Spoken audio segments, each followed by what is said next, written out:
Olá, o meu nome é Cris Buarque e hoje eu quero conversar com você sobre a psicoaromaterapia. A psicoaromaterapia é uma parte bem específica da aromaterapia. O pouco que nós sabemos sobre essas plantas aromáticas que produzem essências e que através disso nós produzimos os óleos essenciais é que essas plantas produzem essas substâncias com um mecanismo de defesa. Com o uso frequente desses óleos, nós temos resultados incríveis, porque eles possuem propriedades físico-química excelentes, propriedades farmacologicamente ativas e reconhecidas. Mas sempre é muito importante a gente ter mais informação, cada vez mais estudo e muita atualização sobre esses óleos. É preciso, inclusive, ter muito cuidado com a indicação terapêutica. Você conhece o óleo, conhece a sua propriedade, mas a hora de indicar requer realmente alguns cuidados especiais, como eu vou abordar aqui para você. Então, o que acontece? Em média, 150 a 200 quilos de uma planta podem ser utilizados, então, para a gente ter aí 1 litro de óleo essencial, salvo em alguns casos onde essa quantidade é muito maior, inclusive.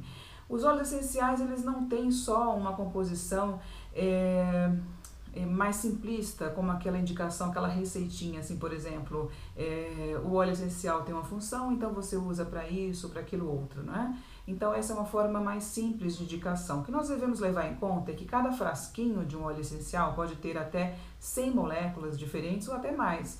E essas moléculas, elas têm propriedades distintas, mas elas têm uma ação sinérgica entre elas, e isso realmente é muito importante, né? A psicoaromaterapia, ela é uma parte da aromaterapia que trata a psique, que trata o estado de ânimo, que trata a alma, que trata aquilo que dá vida, que dá movimento, né? E o uso dos óleos essenciais especiais, específicos, vai fazer com que essa movimentação ela flua muito melhor em você, né? De maneira mais regular, saudável, tem uma dinâmica bem mais ativa, desbloquear mesmo toda essa estagnação que a gente carrega de acordo com emoções não superadas, vividas. E sobre essas emoções não superadas, né, que foram vividas, é que eu quero falar sobre isso, né, sobre essa indicação que muitas vezes tem um equívoco ainda, uma indicação que ela está bastante desatualizada. Recentemente eu fiz um alto investimento no Congresso Internacional de Aromaterapia e nós sabemos que, mesmo quando o congresso ocorre no seu país, o investimento é elevado, né?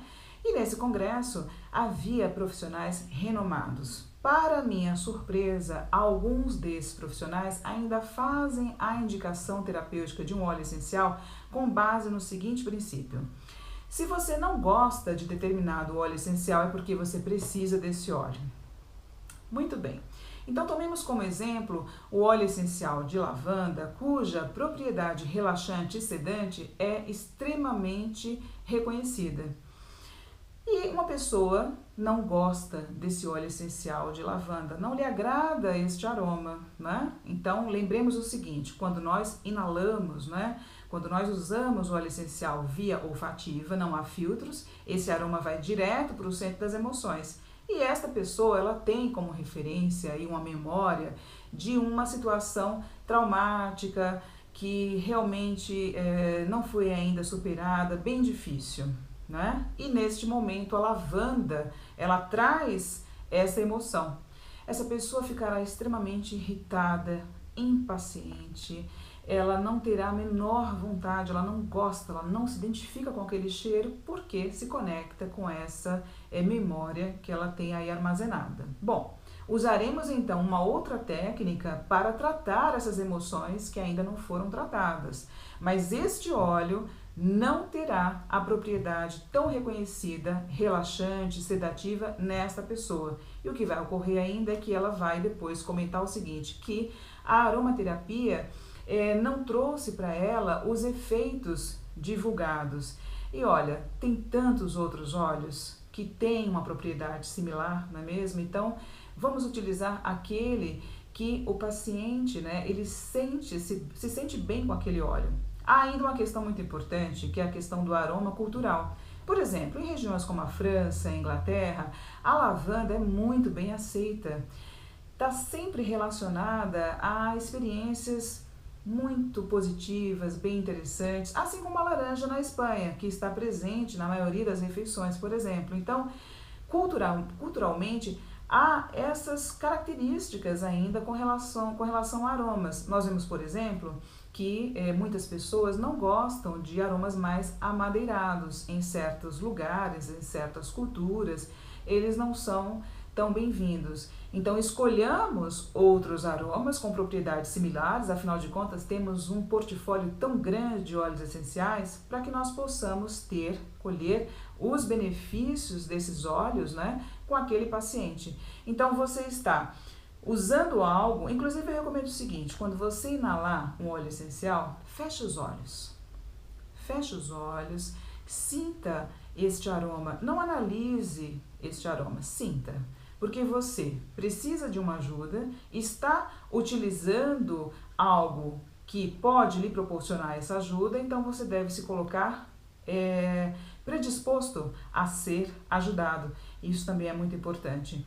Então, reiterando aqui, o óleo essencial pode não promover o efeito esperado, né? Principalmente se ele for usado dessa forma. Na verdade, o que nós devemos levar em conta é que a aromaterapia é uma das disciplinas da naturopatia. E na naturopatia nós não tratamos a doença, nós tratamos o doente, né? Isso é muito significativo, essa expressão. Então, é muito importante, sim, que ele use aquilo que ele gosta, que ele se sente bem. O meu trabalho, né, no meu dia a dia, eu trabalho com produtos e com técnicas que são responsáveis por levar as pessoas uma sensação de bem-estar, maior saúde e, obviamente, proveniente disso aí, a própria beleza. Então, estudemos mais, aprofundemos mais essas técnicas, nos aprofundemos mais nessas técnicas, né, para que a gente possa sempre ter uma indicação terapêutica não tão simplista, mas fundamentada na ciência. A psicoaromaterapia tem resultados incríveis, né? E nesta via de tratamento não é necessário você fazer a contemplação do óleo por via oral ou tópica, né? Isso é muito bom porque na inalação você não tem a toxicidade, né? Então o óleo essencial se torna muito mais seguro. Então é isso, eu quero deixar aqui para vocês, né, esta referência importante, né? Eu tenho 24 anos de atuação nesta área e estou sempre me aperfeiçoando, estudando continuamente, tenho muitas especializações, mas o estudo é contínuo, diário, regular, meus alunos sabem disso, meus pacientes também sabem disso, percebem isso, e eu espero então que você reflita um pouco sobre essas indicações, né? Os óleos têm propriedades bastante pontuais, bastante assertivas, mas eles precisam ser melhor indicados para que aí você tenha um prognóstico, não é? Então é mediante um diagnóstico que você assertivo, né, correto, que você pode ter uma indicação terapêutica correta e um prognóstico aí muito mais bem sucedido. Então, nos vemos no próximo assunto, né? Eu aqui com você conversando e eu peço então que você mande sugestões, compartilhe bons conteúdos, clique aqui em notificação para ser comunicado dos novos vídeos que vão ao ar. Até a próxima!